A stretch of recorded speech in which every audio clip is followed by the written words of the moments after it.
Hey guys, I'm back with a new video. In this video we'll learn about yet another core module of Python, which is the Datetime module. So using the Datetime module we can work with dates as date objects. So first let us comment the code that we wrote in the previous video and let us write a comment here, Datetime module. Now without wasting any time, let us see how we can work with date using the Datetime module. So from Datetime module let us import the datetime functionality. So from datetime import the functionality datetime, and then I will import the core module time. So import time, and now in order to display the current date I can say current date and datetime dot now, and let us print the current date to the terminal and let us run the file.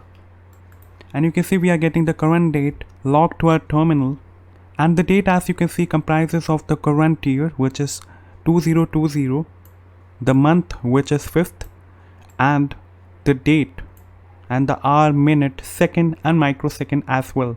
So now let us see how we can create date objects.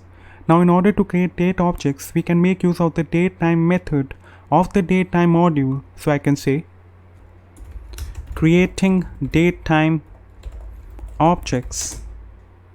So date object, datetime, and I will use the year as 2020, then month as 4 and the day as 4. Now in the datetime method you can pass value for year, month, day, and it can also take parameters for time and time zone like hour, second, millisecond, and so on. So now let us print the date object to the terminal and let us run the file, and you can see we are getting 2020, which is the year, then the month, then the day, and this is your entire date, and then the time format, which is the hours, minutes, second, microsecond.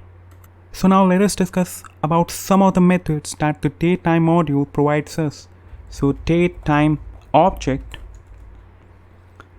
and on the datetime module I have the method strp time, and it takes on the year, which is in this format, so 201801, and then the day, and then it takes on the format string. So we want year, so I will say %y, and then a /, %m, and %d. And now let us print the datetime object to our terminal and run the file. Now m should be in lowercase and d as well. And now let us run the file, and you can see we are getting the datetime object being logged to our terminal. So you can see the first argument is a string that represents the date, and then the second argument is some format string, and then it spits out a datetime object, okay, that we are logging to our terminal.